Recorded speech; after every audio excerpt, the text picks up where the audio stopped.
자, 그래서 드디어 2학기의 강의를 시작하기로 하겠습니다. 지난 학기에 일반물리 내가 가르친 일을 안 들은 사람? 없죠? 그럼 따로 소개를 하거나 그럴 필요 없죠? 저요. 먼저 본인부터 소개를 해볼까 그러면? 1학번 화학과 김도한. 오케이. 내 소개는 다음과 같이 하고. 그래서 2학기에 그 진행되는 방식은 1학기랑 똑같아요. 다만 내용 여러분들이 그 배우는 내용이 다를 뿐이에요. 그렇지만 우리 1학기 때 강조했듯이 배우는 내용은 여러분들이 겨울방학 때 되면 다 잊어버린다고 했죠. 남는 게 있죠. 그래서 우리 그 남는 거를 우리가 앞으로 여러분들한테 강의를 하려고 해요. 그러면 우리 지난 1학기 때는 뭘 공부했냐? 그러니까 물리적인 문제를 보기 위해서 가장 기본적인 물리학의 체계 뉴턴 역학에 대해서 배웠죠. 그 다음에 뉴턴 역학을 가장 간단한 포인트 파티클이 하나 있는 거, 2개 있는 거, 3개, 여러 개 있는 거, 그 다음에 그렇게 여러 개 모여서 컨티뉴엄을 이룰 경우 유체역학, 열역학, 우리 이런 것까지 다 배웠어요. 그리고 자연계의 기본적인 상호작용 중에 하나인 중력에 대해서 배웠죠.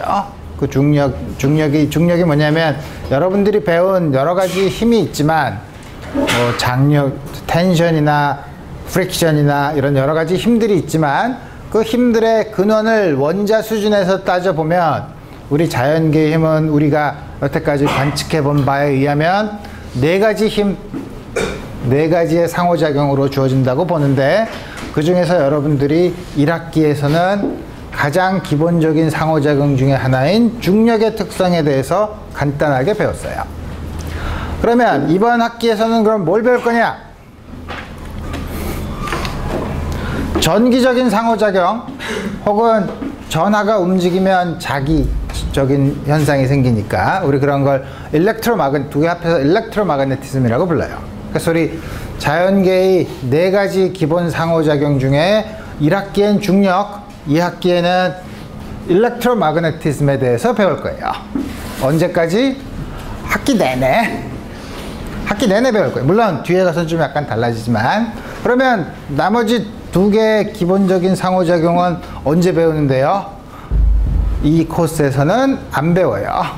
왜 안 배우냐 하면 우리가 처음에 1학기에 얘기한 것처럼 일반 물리학 혹은 고전적인 물리학이 적용되는 범위가 어디냐 하면 물체의 속도가 빛의 속도보다는 매우 작고 그 다음에 물체의 크기가 원자 정도의 크기보다는 굉장히 큰 시스템에서만 뉴턴의 역학적인 법칙이 성립한다고 했는데 나머지 2개의 상호작용은 원자보다 훨씬 작은 원자 핵 내부에서 일어나는 상호작용들이기 때문에 우리가 처음에 했던 조건에서 벗어나기 때문에 배우지 않아요. 하지만 배우지 않는다고 해서 그 특성을 얘기하지 않을 필요는 없으니까 그 나머지 2개의 상호작용은 하나는 그 상호작용의 크기가 전기적인 힘보다 훨씬 약하기 때문에 weak interaction이라고 해요. 그 weak interaction은 대부분 방사성 붕괴, 중성자 같은 것도 가만 놔두면 핵 안에 있으면 안정된 입자지만 free neutron, 중성자를 그냥 가만 놔두면 중성자보다 양성자가 약간 질량이 작기 때문에 다른 전하를 띤 물체를 내보내고 양성자로 바뀌어요. 그 다음과 같은 그런 거 우리가 흔히 방사능 물질에서 동위 원소가 다른 원소로 붕괴하는 걸 우리가 흔히 방사성 붕괴라고 하는데 이런 경우에 나타나는 상호작용이 weak interaction이에요. 그 다음에 또 그럼 강한 상호작용은 뭐냐? 강한 상호작용은 원자 안에 원자 핵이 있으면 원자 핵은 원자 번호가 크면 클수록 중성자랑 양성자가 많이 있죠. 근데 중성자는 전기적으로 중성이니까 상관이 없지만 양성자들은 굉장히 전하를 띠고 있는 물체들을 아주 가까이 놨으니까 우리 조금 이따 배우겠지만 같은 전하를 띤 입자들은 서로 미는데 저 거리가 가까워지면 가까워질수록 훨씬 더 세게 밀죠. 전기적인 힘도 역시 중력과 마찬가지로 R제곱분의 1에 비례하는 힘이에요. 그러니까 따라서 거리가 가까워지면 가까워질수록 점점 더 세게 미는데, 그러면 원자 핵 안에 있으면 원자 핵이 대략 한 10에 마이너스 13승 미터 정도 되는 크기인데, 그 안에서 양성자들이 있는데도 불구하고 튕겨나가지 않고 꽉 붙어서 원자 핵을 만들죠. 그러면 틀림없이 전기적인 상호작용보다 훨씬 센 다른 상호작용이 이런 원자 핵에 있는 뉴트론이랑 프로톤을 꽉 묶는 힘이 있을 것이다. 그래서 그 힘이 스트롱 포스예요. 다 그 비교는 뭐냐면 전기적인 힘에 비해서 약하냐 세냐로 결정되죠. 그래서 우리 그런 핵 안에서 작용하는 그런 힘들을 우리가 스트롱 포스라고 해요. 그래서 내 전공 분야는 스트롱 인터랙션에 대한 연구예요. 그러니까 여러분들이랑, 근데 왜 여기서 이런 강의를 하고 있는지 모르죠. 어쨌든 그래서 일렉트로마그네티즘에 대해서 공부할 거라 이거예요. 그래서 우리 가장 쉽게 처음에는 따로 나눠서 해요. 이게 두 개가 서로 각각은 처음에 우리 인류가 발견하기에는 전기는 뭐 호박이 뭐냐면 뭐 송진가루 같은 거 굳은 거 뭐 이런 돌이 된 거, 그거를 문질렀더니 머리에다 대니까 머리가 쭈뼛쭈뼛 거리더라 라는 전기 현상과, 그 다음에 어느 암석 근처에 갔더니 어떤 쇳덩이가 쇳조각이 달라붙더라 하는 자기적인 힘을 독립적으로 발견했어요. 그래서 우리 그 두 개가 서로 독립적인 상호작용일 것이라는 것이 지난 수천 년간 그렇게 믿고 있었지만, 그게 17세기, 18세기에 와서 드디어 뭐 파라데이, 암페어, 맥스웰 같은 사람이 나타나면서 그게 두 개가 사실은 전부 다 같은 근원에서 나온 거다 라는 거를 보여줬어요. 그래서 우리 어떻게 해서 그런 얘기를 할 수 있는가를 우리 이번 학기에 자세히 배울 거예요. 그래서 그거 하기 전에 역시 역사적으로 그럼 전기 따로, 자기 따로, 그 다음에 그 두 개를 결합해서 마지막으로 완성시킨 사람이 맥스웰이기 때문에 우리 맥스웰 방정식에 대해서 공부하고, 맥스웰 방정식의 가장 놀라운 결과 중에 하나가 뭐냐면 전기장이랑 자기장이 진동한 일렉트로마그네틱 웨이브가 나온다는 게 아주 놀라운 결과예요. 그래서 우리 이게 어떻게 나오나를 보고, 또 일렉트로마그네틱 웨이브가 우리가 보는 가시광선도 일렉트로마그네틱 웨이브라는 사실을 아는 순간 우리 빛에 관해서 공부할 거예요. 빛의 웨이브 옵틱스는 빛에 관한 거고, 웨이브는 뭐냐면 우리가 여러분들이 고등학교 때는 빛이 진행하는 방법, 빛이 레이 트레이싱이라고 해서 빛은 똑바로 간다. 거울에 반사하면 입사각과 반사각 같다. 굴절율이 다른 곳에 들어갈 때는 하는 거는 우리 소위 말하는 지오메트릭 옵틱스라고 얘기해요. 그 지오메트릭 옵틱스, 그다음에 렌즈를 지나가면 물체와 렌즈와의 거리, 물체와 상가의 거리, 초점 거리, 이런 거 생각하면 굉장히 머리가 복잡해지고, 이번 학기에도 머리가 복잡한 것을 배우겠구나 라고 생각할지 모르겠지만, 우리 그런 지오메트릭 옵틱스는 일반 물리에서 강의하지 않아요. 다만 빛의 웨이브 성질을 나타내는 웨이브 옵틱스, 웨이브의 성질을 나타낸다는 게 뭐냐면, 웨이브의 특성은 리니어 슈퍼포지션이 항상 성립하고, 슈퍼포지션이 있으면 항상 인터피어런스가 가능하죠. 그러니까 두 웨이브가 인터피어런스가 일어나면 어떤 현상이 일어나는가를 여기서 보고, 그 다음에 우리가 여기까지 배우면 되게 고전적인 물리학을 다 배우는 건데, 그 다음에는 뭐냐면 우리가 아까 얘기한 것처럼 일반 고전력학이 다루는 범위가 물체가 빛의 속도보다 아주 작고 물체 크기가 원자 크기보다 굉장히 크다고 했는데, 그럼 물체가 점점 빛의 속도에 가까워지면 어떻게 되는가를 보는 거는 이 강의 시간에서 안 해요. 소위 뭐 특수상대론, 스페셜 렐리티비티 이런 걸 다루지만 우리 그거는 안 하도록 하고, 반면에 고전역학에서 현대 소위 모던 피직스로 옮아가는 과정이 뭐냐면 바로 그 두 개의 한계, 물체의 속도랑 물체의 크기가 점점 그 고전역학의 한계를 넘어설 때 그걸 경계로 고전물리, 현대물리라고 얘기해요. 그래서 우리 그 스페셜 릴레이티비티의 영역은 건드리진 않지만 물체의 크기가 작아지는 영역, 물체가 우리가 관심 있는 게 커다란 거시적인 물체가 아니라 원자 수준의 미시적인 물체를 다룰 때는 과연 왜 고전적인 디스크립션이 맞지 않는가? 새로운 디스크립션으로 이걸 잘 설명하는 새로운 디스크립션이 어떤 것인가를 자세히 설명하는 것을 양자역학이라고 하고, 우리 자세히 설명한다는 건 대개 운동 방정식을 써서 솔루션을 구하는 건데 우리 그건 안 해요. 다만 정성적으로 퀄리테티브하게 어떤 식으로 설명할 수 있는가를 여러분들한테 설명할 거예요. 물론 자세한 퀀티터티브한 양자역학은 우연히도 내가 오후에 가르치는 양자역학 시간에 해요. 우리 이번 학기에 배울 오버뷰는 다음과 같이 주어지고 우리 앞으로 여기서부터 차근차근 공부하겠다는 거죠. 오케이. 그러면 우리가 뭘 배울 거냐? 우리가 결국은 전기와 자기적인 성질을 결합한 맥스웰 방정식은 여태까지 그 앞에 있는 사람들이 얘기한 여러 가지 전기와 자기에 대한 법칙이 있는데 그거를 4가지 방정식으로 줄였어요. 그것만 우리 공부하면 되는데 그 4가지가 뭐냐면 우리 이번 학기 내내 10월 말까지 혹은 10월 말까지 다음 같은 걸 다 배울 거예요. 그래서 보면 첫 번째는 쿨럼의 법칙, 우리 우리 일렉트릭 차지라는 걸 도입을 할 텐데 일렉트릭 차지 사이에 작용하는 힘 굉장히 비슷해요. 그 차지를 각각을 Q1, Q 뭐랑 비슷하냐면 중력이랑 굉장히 비슷한데 중력인 경우는 어떻게 됐죠? 둘 사이에 작용하는 인력은 두 개의 질량, 매스의 프로덕트에 비례하고 둘 거리의 제곱에 반비례한다고 했었죠. 여기서도 마찬가지로 차지의 프로덕트에 비례하고 거리의 제곱에 반비례하는 힘의 근원은 다르지만 굉장히 보이는 형태는 굉장히 비슷하죠.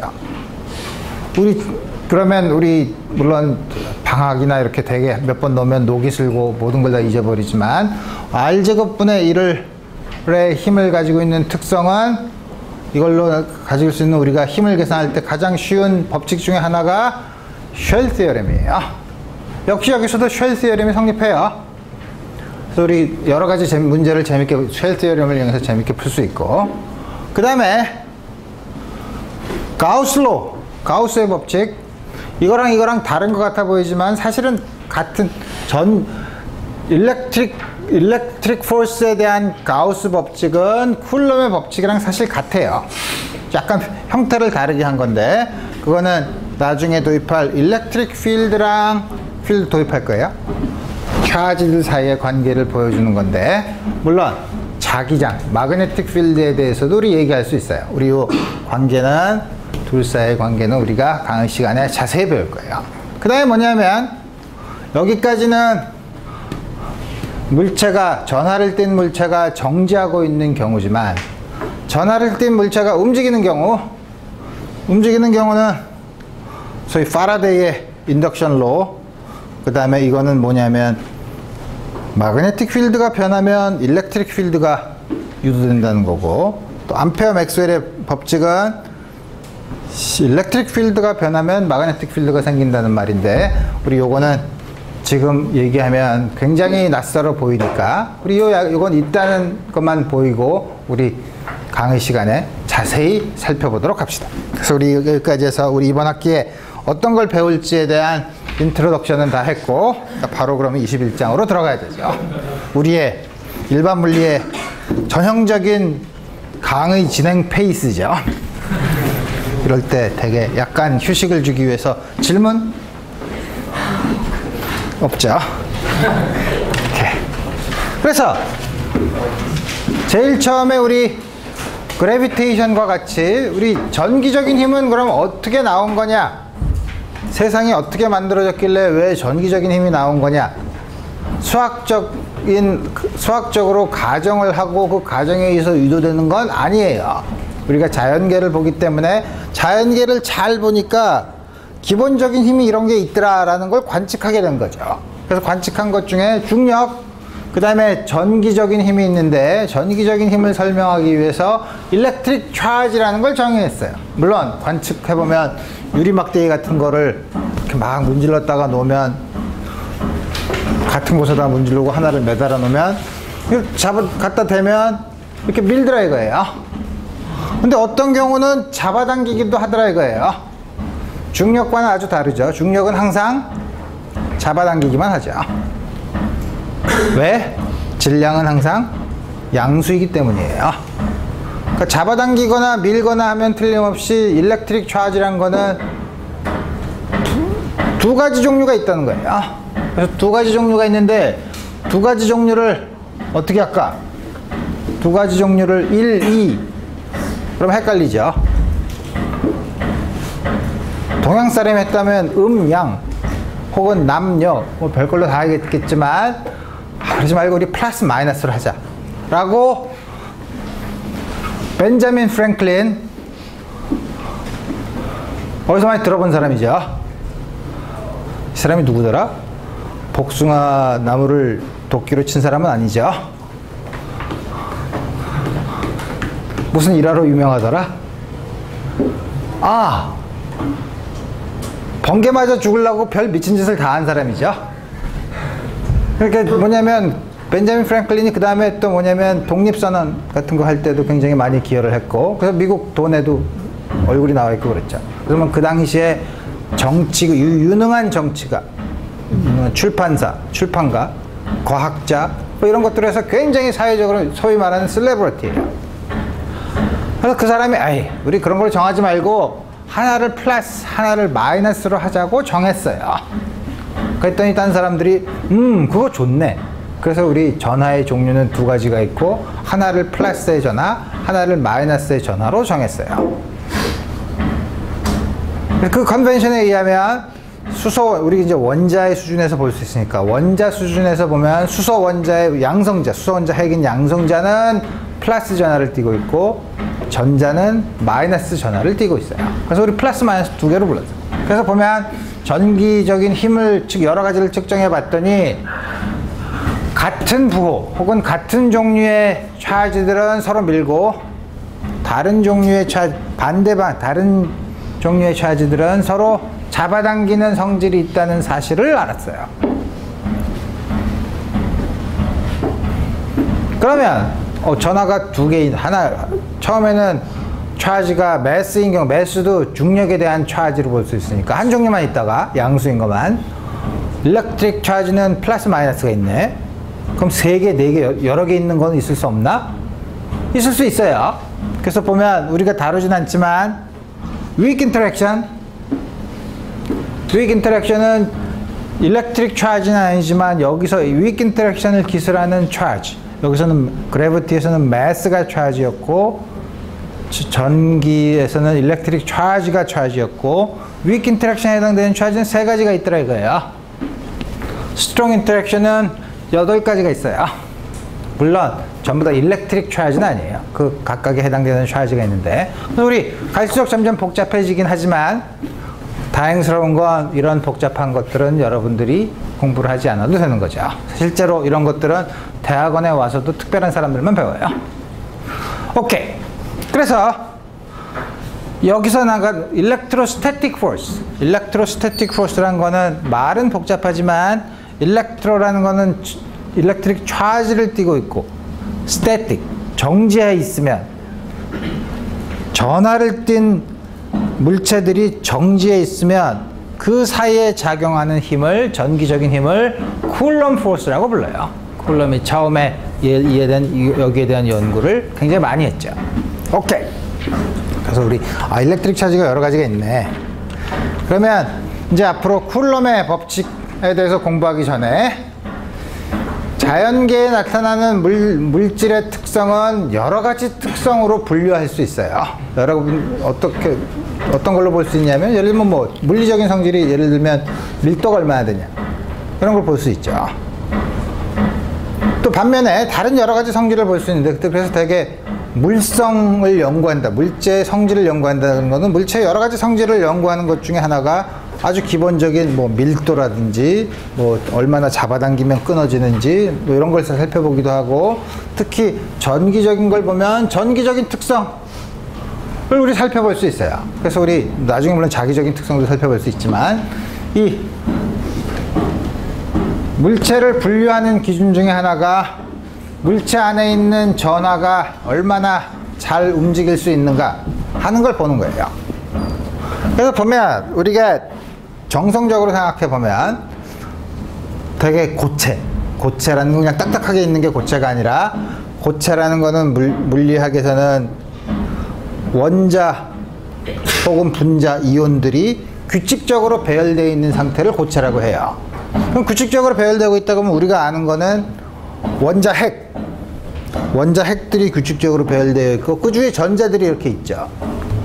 원자가 하나 있으면 그 주위에 전자가 있지만 두 개 있으면 그때부터 여러 가지 희한한 일들이 벌어지죠. 전자들이 어떻게 움직이는가, 그게 소위 케미스트리예요. 원자핵 주위의 전자들이 어떻게 움직이는가. 수소 두 개가 가까이 오면 전자들이 서로 양쪽을 다 왔다 갔다 하는 소위 코밸런트 본드가 생기죠. 반면에 1쪽과 7쪽이 와서 부딪히면 이온 결합을 하죠.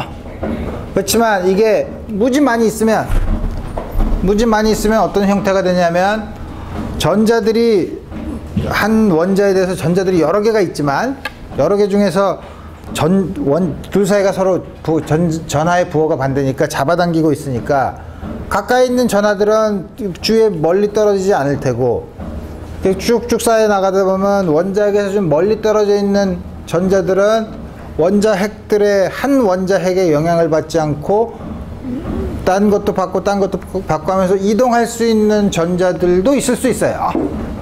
그래서 이렇게 이동할 수 있는 전자들을 우리가 컨덕션 일렉트론, 그 다음에 딱 그 원자핵 주위에 갇혀 있는 게 바운드 일렉트론이라고 하는데, 이럴 경우 컨덕션 일렉트론, 원자핵에서 멀리 떨어진 일렉트론이 많으면 이거는 외부에서 전기적인 힘을 주면 확 움직이죠.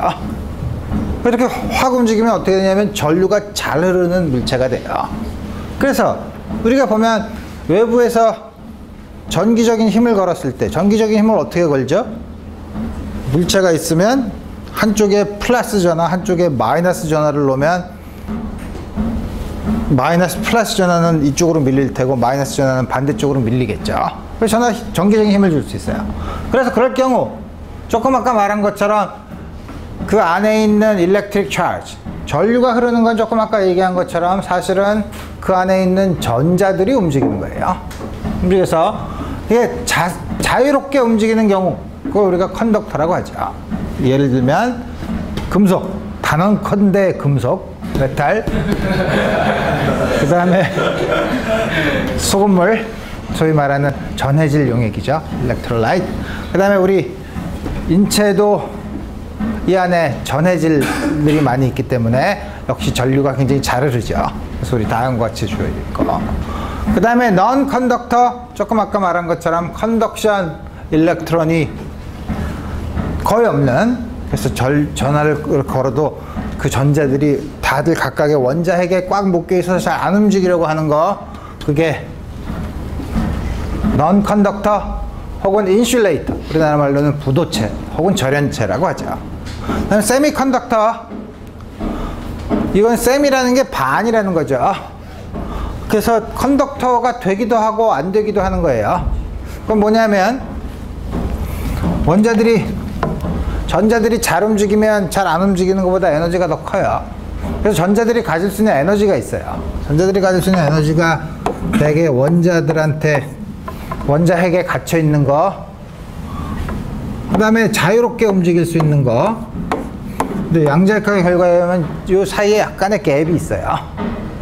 그러니까 이 갭이 굉장히 작고 갭이 굉장히 작으면 밑에 있는 전자가 있더라도 조그만 외부에서 열 에너지나 이런 거 좀 위로 휙 지나가면 위에서 맘대로 움직일 수 있으면 컨덕터가 돼요. 이 갭이 굉장히 크면 밑에 있는 전자가 웬만큼 에너지를 받아서는 자유롭게 움직일 수 있는 전자가 될 수 없어서 인슐레이터가 되고, 세미컨덕터는 이게 애매한 경우에 있는 경우예요. 뭐냐면 대개 전자들의 열 에너지에 의해서 올라갈 수 있을 정도가 될 경우에요. 이럴 경우에는 그러면 온도가 얼마냐에 따라서 전류가 잘 흐를 수도 있고 잘 흐르지 않을 수도 있죠. 혹은 전기적인 힘을 한쪽으로 걸어주느냐 반대쪽으로 걸어주느냐에 따라서 전류가 잘 흐를 수도 있고 잘 흐르지 않을 수도 있는 이런 특징을 이용한 게 되게 트랜지스터예요. 트랜지스터는 1950년대 처음 돼서 지금 얼마나 지났나? 한 100년도 안 지났죠. 근데 이게 처음 한 개 만드는 것도 그렇게 어려웠는데 이제는 여러분들 주위에 있는 대부분의 여러분들의 인생을 즐겁게 하는 도구에는 전부 다 이게 들어가 있죠. 뭐가 있더라? 휴대전화, 컴퓨터, 전자시계, 뭐 일렉트로닉하다는 건 전부 다 들어가 있죠. 우리 다른 것 같이 슈퍼컨덕터는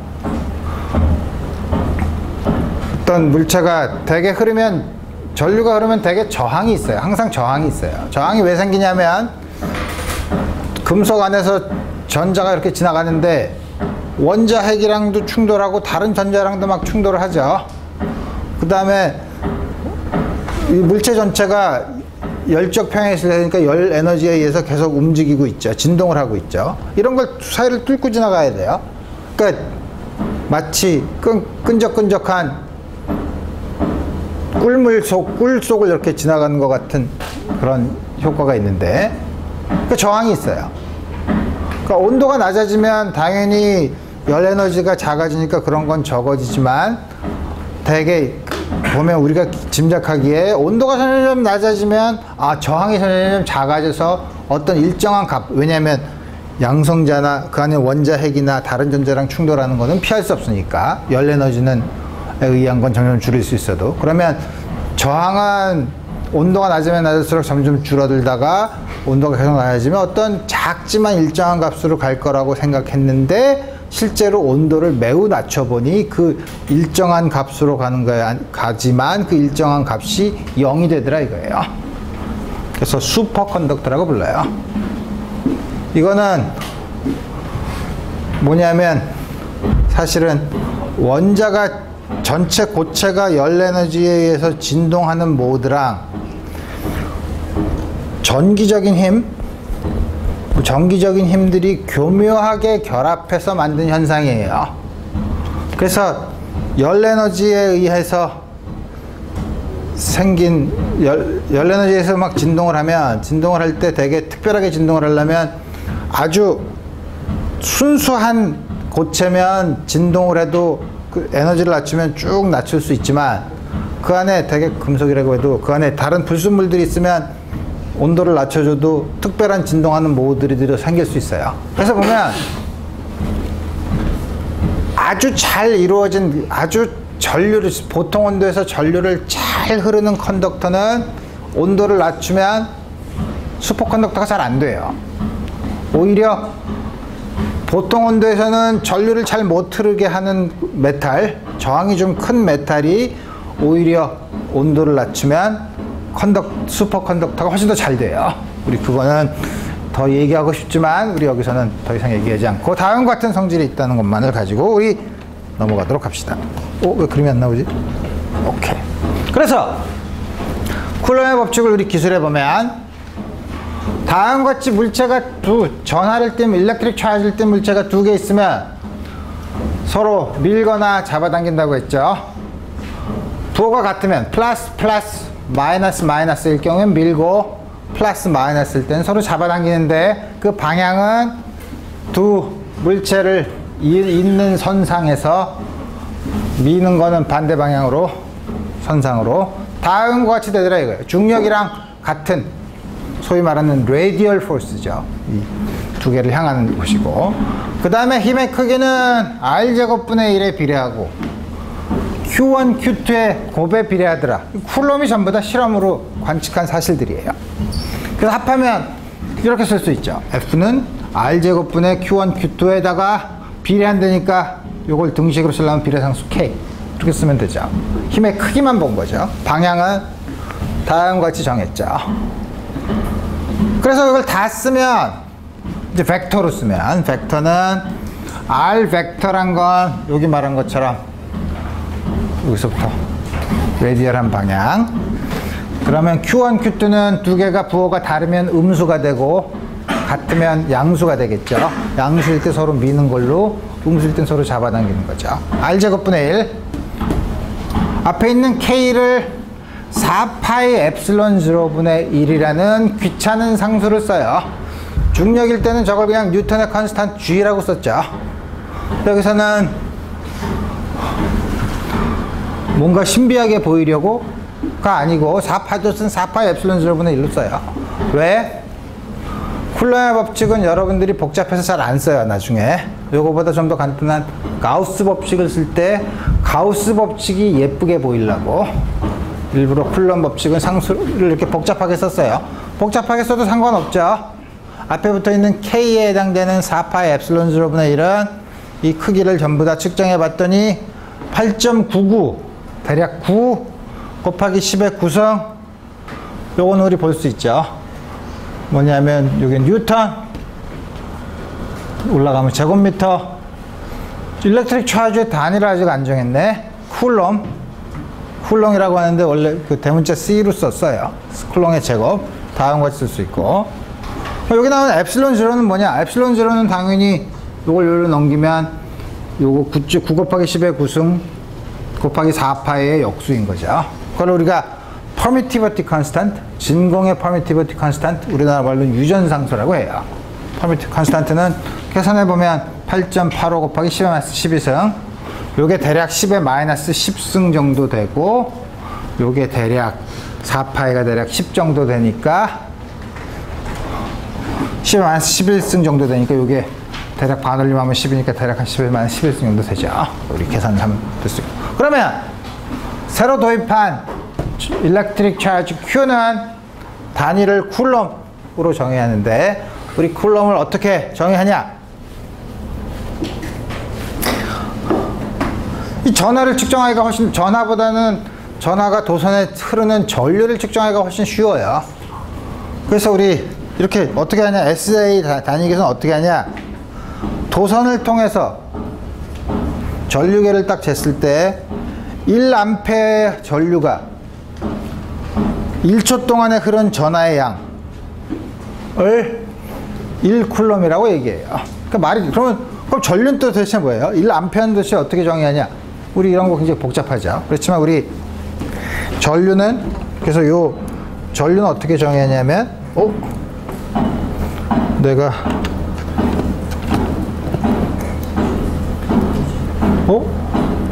이게 아닌데? 이게 디스플레이 셋업을 이상하게 해놨구나. 셋업을 지금 하면 시간이 걸리니까 어떻게 하냐면, 여기 칠판이 있네. I는 단위 시간당 흐르는 전류의 양으로 정의해요. 그럼 뭐 도선이 이렇게 있으면 어떻게 잘라도 돼요? 요걸 여기를 지나는 양 혹은 여기를 지나는 양, 좀 있으면 아직 우리 얘기 안 했거든. 어디서 하든 단위 시간당 흐르는 전하의 양을 전류로 정의했는데, 전류를 측정하기 쉬운데, 그래서 뭐 굉장히 나중에 가서는 또, 그럼 전류를 얘기할 땐 또 나중에 어떻게 정의하냐면 1쿨럼이 1초 동안 지나간다고 하니까 서로 돌고 도는 것 같죠. 어쨌든 다음과 같이 1쿨럼을 정의를 하고, 그 다음에 뭐냐면 일렉트릭 차지는 퀀타이즈 돼 있어요.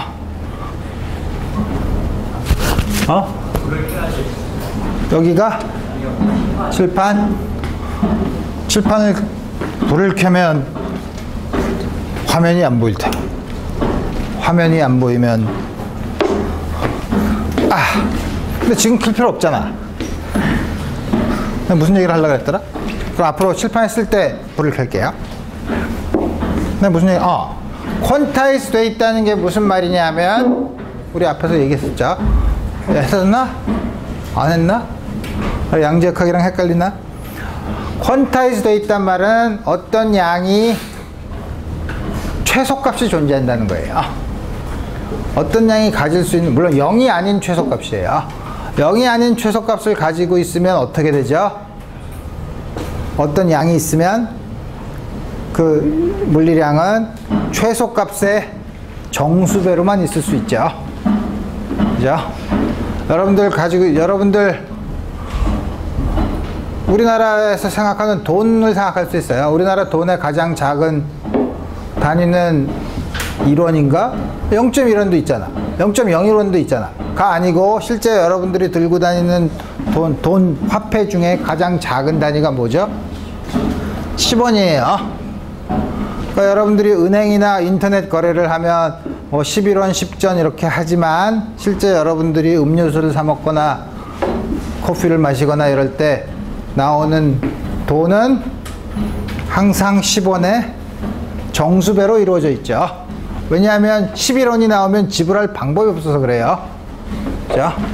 그래서 전환, 그 중에서 일렉트릭 차지도 그렇게 제일 작은 양이 존재하는데 그 양이 전자의 전하의 크기와 같아요. 그 크기가 1.6 곱하기 10의 마이너스 19승 쿨럼이에요. 그러니까 나오는 이 세상에 있는 모든 전하는 이거의 정수배로만 돼 있다는 거죠. 전자의 전하의 10.5배가 돼 있는 일렉트릭 차지는 존재하지 않는다는 거예요. 그래서 그럴 경우에 그 양을 퀀타이즈 돼 있다고 얘기해요. 굉장히 고상한 얘기 같지만 우리가 주위에서 많이 보는 거예요. 여러분들도 퀀타이즈 돼 있죠. 이 강의실에 사람이 몇 명 있냐? 50.3명이 있을 수는 없죠. 한 명씩 단위로 돼 있죠. 그러니 사람의 수는 1의 정수배로만 주어져 있죠. 그래서 퀀타이즈 돼 있죠. 오케이. 또 안 넘어가네. 이걸 어쩌지? 강의가 여기서 끝낼 수도 없고.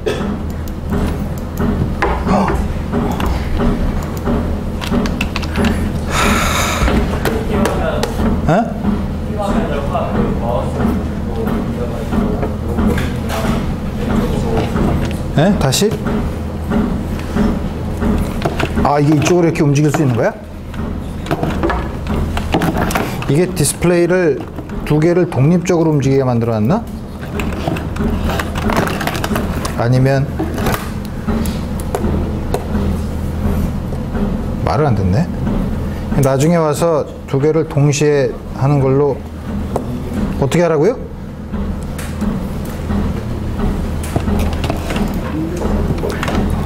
이쪽으로 안 가네. 디스플레이를 그럼 조정을 해? 좋아. 정 안 되면 시간이 들어도 어디 3분 안에 끝내보자. 근데 여기 나왔는데 되는구나. 다중 디스플레이인데 그러고 다른 거죠. 이거 밑에 설명. 이거 어떡하지? 없어졌네. 한 다음에 뭘 하지? 두 개를 똑같이 나오게 하고 싶은데. 디스플레이 확인. 이게 1이네. 알았어. 이걸 어떻게 없애지 근데? 디스플레이 회전, 다중 플레이 설정. 죽여보자. 됐다. 그죠? 이건 안 나오지만. 별게 다 되네. 자, 그래서 보면 우리가 언제까지 하는 거지? 45. 시간이 많죠.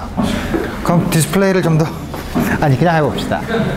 자, 그래서 보면 다음과 같이 그러면 두 개 포인트 차지가 두 개 있는 경우 두 개의 전화 일렉트릭 차지 Q1, Q2를 알고 거리를 알면 요 물체에 의해서 받는 힘, 요 물체가 요 전하에 의해서 받는 힘, 우리 이걸 계산할 수 있어요. 뒤에 공사 때문에 문을 닫아 놓으니까 덥구나.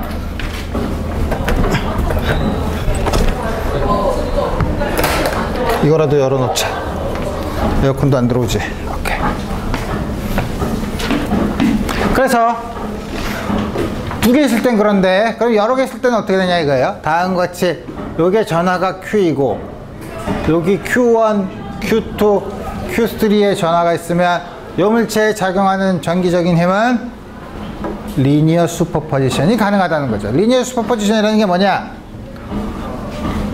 요거에서 작용하는 힘 다른 거 없다고 치고 요거에서 작용하는 힘이 이렇게 작용한다는 거는 틀림없이 그러니까 전하가 일렉트릭 차지가 같을 테고, 그 다음에 요거에서 작용하는 힘 요거 없다고 생각하고 요 둘 사이에만 작용하는 힘, 그 다음에 요거 Q3에서 작용하는 힘은 이 두 개 없다고 생각하고 요거에서 작용하는 힘 각각을 벡터로 더하면 된다는 거죠.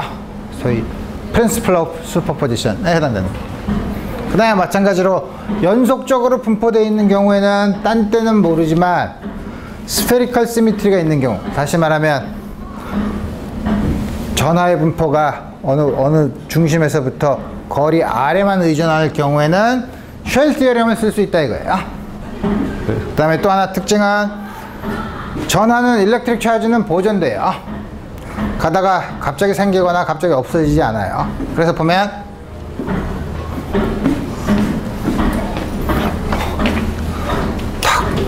아까 도선에서 전류를 정의할 때 다음 같은 도선의 임의의 단면을 통하는 단위 시간당 흐르는 전하의 양, 혹은 여기를 이 임의의 단면을 통해서 나오는 흐르는 전하의 양, 일로 들어간 건 반드시 일로 나오죠.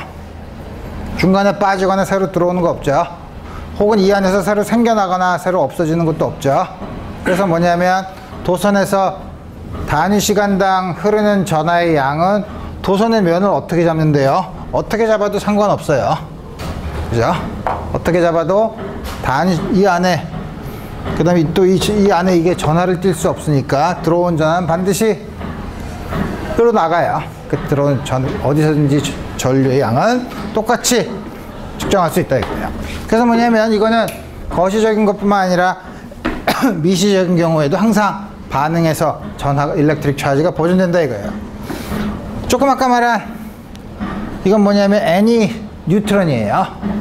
프리 뉴트론은 가만 놔두면 프로톤 더하기 전자로 붕괴되는데, 요거는 전기적으로 전하가 0이고 요거는 마이너스 1, 프로톤의 전하가 플러스 1, 뭐의 단위로 1.6 곱하기 10의 마이너스 19승 쿨럼의 단위로. 요거 그래서 뭐냐면 반응 전에 일렉트릭 차지랑 반응 후에 일렉트릭 차지가 변하지 않죠. 물론 틀린 반응식이에요. 이렇게 해놓고 요것들의 에너지를 측정해 보니까 에너지 운동량이 보존되지 않아요. 여기 뭐 하나 더 나와요. 전기적으로 중성인 게 하나 더 나와요. 그거를 소위 뉴트리노라고 불러요. 전 뉴트리노는 굉장히 또 복잡한 얘기고 신경 쓸 필요 없고, 전하를 띠지 않는, 혹은 일렉트론이 있으면 항상 그거에 반입자 엔티파티클이 세상엔 있어요. 있으면 그거의 전자 일렉트론의 모든 성질은 똑같은데 일렉트릭 차지만 반대인 입자가 존재하는데 우리 그거를 파즈트론이라고 불러요. 그러니까 두 개가 합쳐지면 두 개가 상쇄가 서로 부딪혀서 소위 아인슈타인의 특수상대론에 의하면 순전한 에너지의 형태 일렉트로마그네틱 웨이브로 나가요. 우리가 감마라고 써요. 보면 일렉트로마그네틱 웨이브는 차지가 없고 처음에도 합한 건 차지가 없죠. 그래서 우리 일렉트릭 차지 컨서베이션은 우리가 알고 있는 차지가 컨서브 된다는 기본적인 믿음이 있어요. 오케이. 자, 이제 얘기를 다 했으니 우리 이제 연습 문제를 풀어봐야죠. 첫 번째는 Q1이 원점에 있고 Q2가 여기 있고 X2에 있고 Q3가 X1과 X2 사이에 어떤 점에 있어 보니까 이쪽으로 잡아당기는 힘과 이쪽으로 잡아당기는 힘에 의해서 그 두 개의 힘이 서로 상쇄되는 지점이 있더라 이거예요. 그 지점을 찾아보자는 거죠. 이 힘은 1이 3를 이쪽으로 잡아당기니까 틀림없이 이거 한쪽 생각한 거네. 양쪽으로 잡아당겨야 되니까 잡아당기려면 어떻게 되나? Q1이랑 Q2가 같은 전하를 가지고 있으면 그래서 두 개로 나눠봤어요. 이게 원래 책에서는 이렇게 심각하게 고민을 하지 않지만 나는 항상 심각한 고민부터 먼저 해서 가만히 있어보자. 이게 Q1 이런 경우가 어떻게 생기나? 하나는 두 개의 부호가 같은 경우 Q1 곱하기 Q2가 양수라는 게 두 개의 부호가 같은 경우죠. 두 개의 부호가 같으면 여기 안에 있는 거는 Q3는 요 그림과 같은 힘을 잡아당길 때는 요 Q3가 Q1과 Q2와 부호가 반대일 경우고, 혹은 이 힘이 이쪽으로 갈 수도 있죠. 요게 요거랑 같은 부호일 때는 요 힘이 이렇게 반대로 되지만 어쨌든 두 개의 크기는 같을 거라 이거예요. 그죠? 그래서 우리 이렇게 생길 테고, Q1, Q2가 곱해서 음수면 그게 무슨 얘기냐면 두 개의 부호가 다른 경우죠. 두 개의 부호가 다르면 이게 플러스일 수 있고 마이너스, 가지수는 두 가지가 있죠. 그렇죠? 우리 그런 거 신경 쓰지 않아도 되죠. 하나 정하면 되죠. 이게 플러스, 이게 마이너스라고 하자. 그럼 여기다 놓으면 이게 플러스면 이것도 밀고 여기선 잡아당기니까 이 안에서는 이퀄리브리엄 포지션이 없죠. 그 경우는 어떻게 되나? 이게 양수면 이게 밀고 이쪽으로 가야 되겠네. 그죠? 이쪽으로 가거나 이쪽으로 가야 되나? 이쪽으로 가면 어떻게 되나? 이쪽으로 가면 이게 부호가 같으면 이거는 밀고 저건 잡아당기고, 근데 이거의 전하가 무지 크면 이쪽에서 이퀄리브리엄 포지션이 있을 수 있죠. 반대로 여기도 보면 있을 수 있죠. 그래서 Q1과 Q2가 양수일 때는, 부호가 같을 때는 여기 있으면 다 미니까 안 생기고, 그러니까 Q1과 Q2가 양수일 때, 다시 말하면 두 개의 부호가 같을 때는 X1과 X2 사이에 이퀄리브리엄 포인트가 있을 테고, 두 개의 부호가 다르면 요 안에서는 죽었다 깨나도 이퀄리브리엄 포지션이 없고 여기에서 생길 텐데 그거는 Q1, Q2의 크기에 따라서 결정되죠. 그렇죠? 이쪽에 이퀄리브리엄 포지션이 있으려면 Q2의 크기가 훨씬 더 커야 되고, 왜냐하면 더 멀리 떨어져 있으니까 Q1이 훨씬 더 클 때는 이쪽에 이퀄리브리엄 포지션이 있겠죠. 그래서 우리 이게 아무 문제도 풀기 전에 우리가 대략 이퀄리브리엄 포지션이 어디 있을까를 생각할 수 있죠. 그 다음에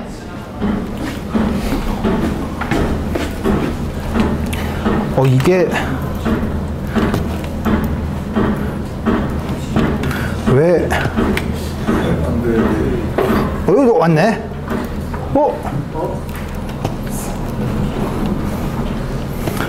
커서가 여기 나랑 장난하냐?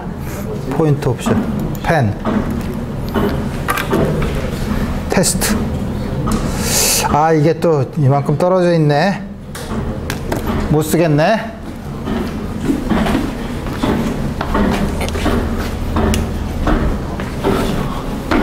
되게 대학교 교수들이 뭐 뻑하면 조교를 시킨다고 하죠. 근데 조교가 컴퓨터를 잘 알아야지 조교를 시키지. 자, 그러면 우리 봅시다. 우리 여러 가지 경우를, 이 두 가지 경우를 다 나눠서 볼 수도 있지만 우리 다 하는 건 여러분들의 지적 능력을 모욕하는 거니까 한 가지만 해보도록 합시다.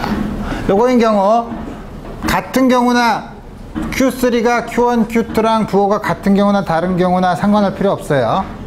그 크기만 비교하면 되니까. 우리 이거는 요게 부호가 다른 경우만 생각한 거죠. 그래서 우리 보면 F13는 13의 크기는 4파이 엡실론 0분의 1.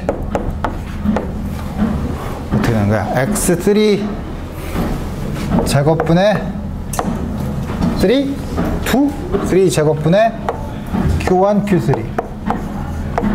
이게 크기가 뭐랑 같아야 되냐면 2, 3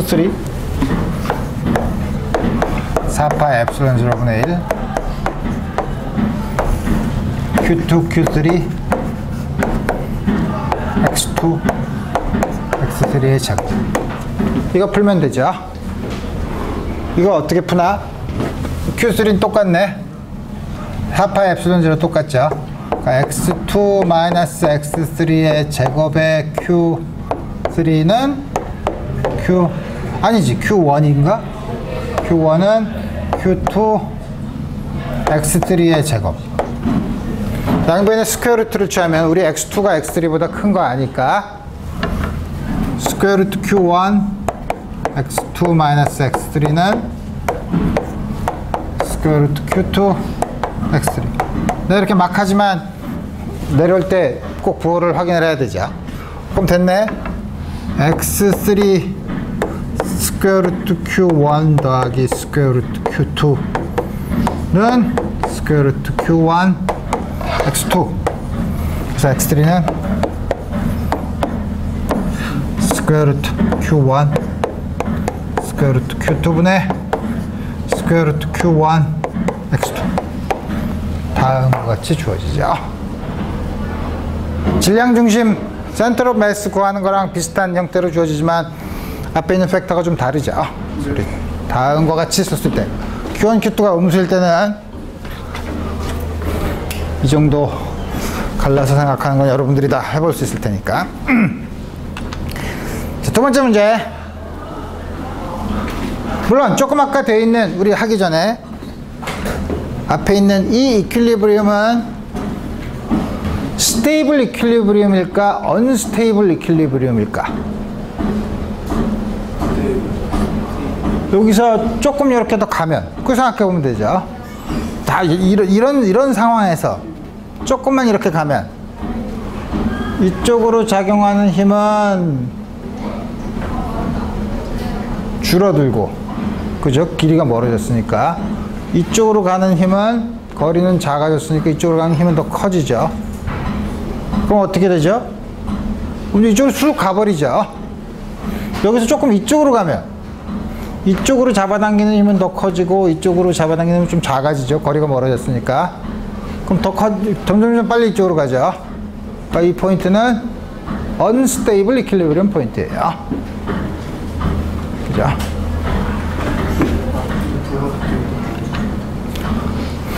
그래서 왜 내가 그 얘기를 했냐면 다음과 같이 전하를 일렉트릭 차지를 띠고 있는 두 개의 전하 Q, 같이 Q를 띠고 있는 두 개의 차지드 볼이 실에 매달려서 각도, 길이 L인 실에 매달려서 D만큼 떨어져 있는 상태에서 평형 상태를 유지하고 있다. 계속 이렇게 있냐? 이렇게 있기 굉장히 힘들어요. 왜냐하면 스테이블 이퀄리브리움 포인트가 아니에요. 조금만 벗어나면 바로 서로 막 움직이게 되죠. 그래서 이렇게 돼 있다는 건 사실 문제를 풀려고 문제를 내긴 했지만 실제로 이걸 만들기는 정말 어려워요. 물론 이렇게 판때기에다 놓고 이렇게 눕혀가지고 할 수는 있죠. 하지만 그러면 이런 일이 벌어지지 않을 테니까. 어쨌든 다음과 같이 주어진다고 합시다. 그때 다음과 같이 주어져 있으면 요 물체의 질량은 얼마냐?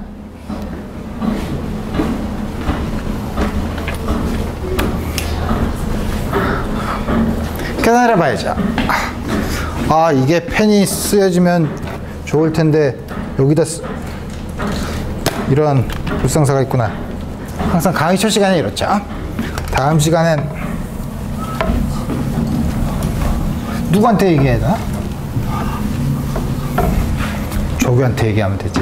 자, 그러면 이거 작용하는 건 틀림없이 이게 평형 상태, 이퀄리브리움 상태에 있을 테니까 여기 작용하는 힘을 다 그려보면 당연히 중력, 텐션, 전기적인 힘 이거 있죠. 이 세 개가 서로 평형을 이룬다면 되는 거죠. 그러면 이성분 0, 이성분 0 합하면 0이라고 우리가 보면 되죠. 그래서 우리 수평성분이 0이라고 하면 FE 전기적인 힘 어떻게 구하죠?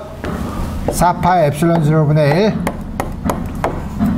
D제곱분의 하나가 Q라고 했어. 둘 다 똑같이 Q라고 했으니까 Q제곱. 이게 이 힘이죠. 이쪽 방향의 힘은 T 사인 테타.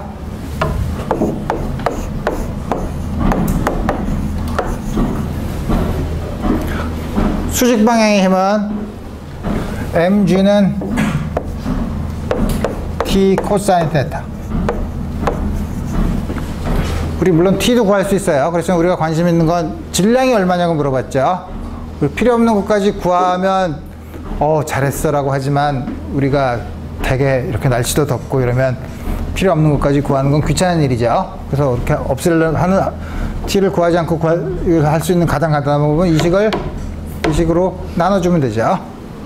그러면 4파이 엡실론 0 D제곱분의 Q제곱 mg는 탄젠트 테타. 그래서 mg 탄젠트 테타. 그래서 m은 g 탄젠트 테타분의 1 4파이 엡실론 0분의 1 D제곱분의 Q제곱. 우리 세타는 도입하지 않았죠. 세타는 우리가 그냥 쓴 거죠. 탄젠트 세타가 얼마인가? 이 길이분의 이 길이네. 그죠? 4파이 엡실론 0 G분의 D제곱 Q제곱 탄젠트 세타가 이 길이분의 2분의 D. 요 길이는 스퀘어 루트 L제곱 더하기 아니지 L제곱 빼기 4분의 D제곱. 역수니까 스퀘어 루트 L제곱 빼기 4분의 D제곱 2분의 D 2분의 D니까 D3승 2가 올라가니까 다음과 같이 쓰면 되는 거죠. 소리 다음과 같이 질량을 구할 수 있더라 이거예요. 그러니까 그리 어려운 문제가 아니죠. 오케이. 그 다음에 여러분들이 앞으로 컨덕터, 인슐레이터의 보통 우리 처음에는 전기적으로 중성인 컨덕터랑 인슐레이터를 생각할 텐데 우리 거기다 전하를 넣어요. 전하를 넣으면 그 전하들이 어떻게 분포할 것인가를 고민을 해야 되는데 인슐레이터 같으면 전하를 딱 박아 놓으면 또 어디 전류가 안 흐르니까 전하가 안 움직이죠. 전하가 가만히 있어요. 인슐레이터는 전하를 묻혀놓는데 가만히 붙어 있어요. 그러니까 우리 그건 전혀 걱정할 필요가 없어요. 컨덕터인 경우에는 이게 좀 약간 복잡해요. 컨덕터인 경우에는 거기다가 전기적으로 중성이 아니라 전하를 뿌려 넣으면 전하들이 움직이죠. 전하들이 움직여요. 그래서 전하가 다시 분포를 해요. 물론 전하가 어디 딴 데 가거나 새로 생기는 건 아니니까 전체 넷 차이즈는 항상 똑같은데 전하의 분포가 달라지죠. 어떻게 달라지냐? 그래서 그걸 생각할 수 있는 방법은 우리 머릿속에서 물론 원자 핵이나 이런 건 있지만 우리 전하가 흐른다는 거는 전자들이 움직이는 거니까 그러면은 이런 어떤 상자 안에 전자들이 이렇게 꽉 차 있고 바깥으로는 가지 못한다고 생각하고 전자를 탁 안에다 다른 전하를 딱 놓으면 어떻게 될까? 다른 전자들이 밀려나겠죠. 왜냐하면 같은 전하끼리 바닥에 힘이 있으니까. 그러니까 놓으면 확 밀려나가요. 다른 전하들이. 그래서 뭐냐면 컨덕터 안에 전자가 있으면 확 밀려나가서 더 이상 밀려나갈 수 없을 때까지 어떻게? 이렇게 속이 꽉 찬 공에다가 가운데 전하를 딱 집어넣으면 서로 밀죠. 서로 밀어서 쭉 가서 더 이상 밀려나갈 수 없을 때까지 표면에만 존재한다 이거예요. 아니 이거 그럼 플러스 전하는 어떻게 생기나? 플러스 전하는 우리 만약에 전자만 가지고 생각한다면 전자를 더 넣어주면 중성인데다가 넣어주면 전체적으로 마이너스 전하를 띠게 되고 전자를 빼주면 전자가 없는 자리는 상대적으로 플러스 전하가 되죠. 그래서 플러스 전하는 사실은 전자가 모자란 부분이에요. 어떻게 되든 다음과 같이 우리 그렇게 해석하면 여러분들이 생각하기 헷갈리죠. 그러니까 뭐냐면 그냥 플러스 전하를 뿌렸다고 생각하면 돼요. 플러스 전하를 뿌리면 서로가 막 밀다가 더 이상 밀려나갈 수 없는 곳 여기까지 가서 표면에 골고루 분포한다 이거예요. 그래서 속이 꽉 찼는데 지금 속이 꽉 찬 거랑 마치 달걀에 노른자만 딱 빼듯이 다음과 같이 속이 빈 겉은 똑같이 생겼는데 속이 빈 도체를 놔두면 컨덕터를 놔두면 똑같은 전하를 두고 바깥의 모양만 똑같다면 속이 비든 속이 꽉 차 있든 전하의 분포는 컨덕터인 경우에는 똑같아요. 아니 이렇게 생기면 표면이 요거만 있나요? 표면이 속이 비면 요것도 표면이잖아. 안에는 진공이면. 그러면 전하가 여기도 있고 여기도 있지 않을까요? 아 바깥에만 있어요. 왜 그런지는 나중에 얘기해 줄 거예요. 뭐 전기장이라는 거를 생각한다. 그래서 도체 안에서는 전자가 힘을 받기만 하면 자유롭게 움직이기 때문에 꽉 찬 모양이나 빈 모양이나 도체 안에서는 항상 도체의 겉표면에 존재하게 된다 이거예요. 그래서 이걸 왜 얘기하냐면 도체일 경우에 이런 걸 생각을 해야 여러분들이 앞으로 전하가 어떻게 분포되어 있는가를 이제 감을 잡을 수 있기 때문에 그래요. 그 다음에 새로운 용어 earth.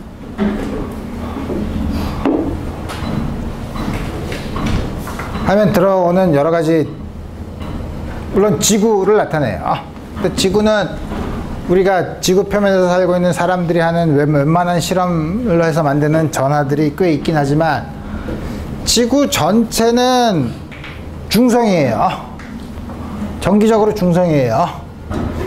전기적으로 중성이 아니면 그러니까 여러분들 궁금하게 생각할 수 있죠. 태양계에 있는 행성들은 전부 다 정기적으로 중성이래. 정말? 정기적으로 중성이 아니면 이 위에 우리 태양계에 있는 모든 행성들의 운동은 전기적인 힘에 의해서 결정이 돼요. 근데 안 그렇고 중력에 의해서만 결정이 되죠. 중력의 크기랑 전기적인 힘의 크기는 보면 물론 여러분들 책에 엑서사이즈로 되어 있긴 하지만 우리 SI 유닛에서 1m 떨어진 곳에 1kg짜리 질량이 1쿨럼을 가지고 떨어져 있으면 이 사이에 작용하는 중력이랑 이 사이에서 작용하는 전기적인 힘을 보면 전기적인 힘이 중력의 약 10의 42승배 정도 돼요. 굉장히 크죠. 그래서 조금만 전하가 있으면 다른 행성이나 태양이 조금만 전하가 있으면 전기적인 힘에 의해서 결정이 된다 이거예요. 세상은 그렇지 않죠. 그래서 모두 지구는 전기적으로 중성이에요. 중성이지만 중성이라고 해서 그 안에 플러스 전하를 띤 물체가 하나도 없고 마이너스 전하를 띤 물체가 하나도 없는 것이 아니라 플러스 전하를 띤 원자핵이나 이런 것들이 무지 많이 있고 전자들도 무지 많이 있는데 그 두 개가 딱 전하를 합하면 0이라는 거죠. 그래서 이렇게 무지 많이 있으면 소위 우리 연력학을 배웠을 때 어떤 시스템, 연력학적인 시스템을 생각할 때 우리 서멀 레저버라고 해서 바깥에서 항상 열 에너지를 원하는 만큼 공급할 수 있는 것처럼 이거는 있는 시스템에다가 항상 전하를 제공할 수 있어요. 그 다음에 전하가 플러스 전하가 조금 나갔다고 해서 전체 지구를 보면 전하의 변화는 거의 무시할 수 있을 정도로 작죠.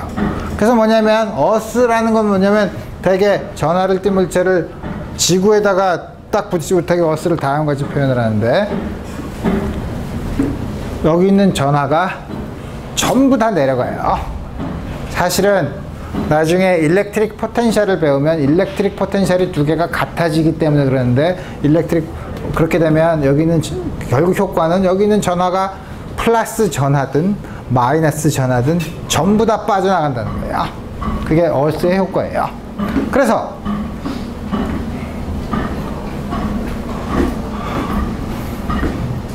플러스잖아. Q가 있고 전하가 없는 두 개의 컨덕터를 갖다 붙이면 똑같이 생긴 거예요. 갖다 붙이면 어떻게 되나? 처음엔 전하가 여기서만 표면에만 존재하겠죠. 컨덕터에 있으니까. 이렇게 오다가 딱 달라붙었네. 그럼 이렇게 표면에만 움직이다가 여기 닿으면 여기도 표면이 있네. 쑥 가요. 어떻게? 그래서 여기 있는 전하가 이쪽으로도 막 가더라 이거예요. 오랜 시간이 지나면 이렇게 생긴 거나 뒤집어 놓은 거나 구별할 수 없죠. 그래서 전하가 똑같이 반씩 나눠져요. 그래서 갔다가 다시 이거를 어스를 시키면 전하가 없고 이건 전하가 반이 되는 다음과 같은 우리 재밌는 현상을 우리 만들 수 있어요. 우리 어스에 대한 거는 우리 시간이 거의 다 됐으니까 다음 시간에 간단한 문제를 보고서 우리 다음 시간에 한두 문제만 더 풀고 이 챕터를 끝내고 그 다음 챕터 이거를 전기장으로 일렉트릭 필드로는 어떻게 해석할 수 있는가 하는 거를 다음 시간에 살펴보도록 합시다. 오늘은 여기까지 하겠습니다.